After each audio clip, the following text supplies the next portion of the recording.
చెప్పు మధ్యలో హోమ్లెస్ అని ఇచ్చాడు. బ్రో ఏమైంది? వాడు ఏదో తీసుకొస్తున్నావు, వాడు ఏదో ఇచ్చాడు అమెరికన్ నీకు.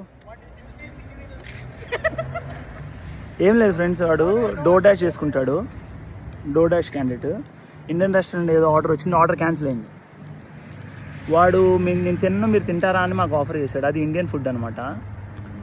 ఒక అమెరికన్కి డిస్క్రిమినేషన్ లేదు, వేరే కంట్రీ అయినా డిస్క్రిమినేషన్ లేదు. మన ఇండియన్స్కి మాత్రము హిందీ వాళ్ళకి తెలుగు వాళ్ళకి మధ్య డిస్క్రిమినేషన్ చూసారా? వాడు ఇందాక పాత వీడియోలో చెప్పినట్టు హిందీ వాళ్ళు చూసారుగా ఎట్లా ట్రీట్ చేశారు అనేది మనని రెస్టారెంట్లో. మారండి, ఇంత దూరం వచ్చినాక ఇంకా అలా ఉండడం కరెక్ట్ కాదు. ఒక నిమిషం, మా వాడు వచ్చేది చెప్తాడంట, వెయిట్. మనోడు తెలుగు మాట్లాడలేడు, మనోడు హిందీ వాడే. Boy, take care. కిస్కో all of you All who of are you? watching the video. అది టేక్ కేర్ అనమాట. ఇట్లా చేయకండి రా, డిస్క్రిమినేషన్ వద్దు. అందరూ ఒకరికొకరు సాయం చేసుకోకపోయినా ఏమైనా ప్రాబ్లం వచ్చినప్పుడు, నీ వల్ల ప్రాబ్లం వచ్చినప్పుడు రిజాల్వ్ చేయి, చాలు. That's it. టేక్ కేర్ మా వాడు అన్నట్టు. Okay, bye, enjoy. We will see you next video. అదిగో మళ్ళీ వచ్చాడు.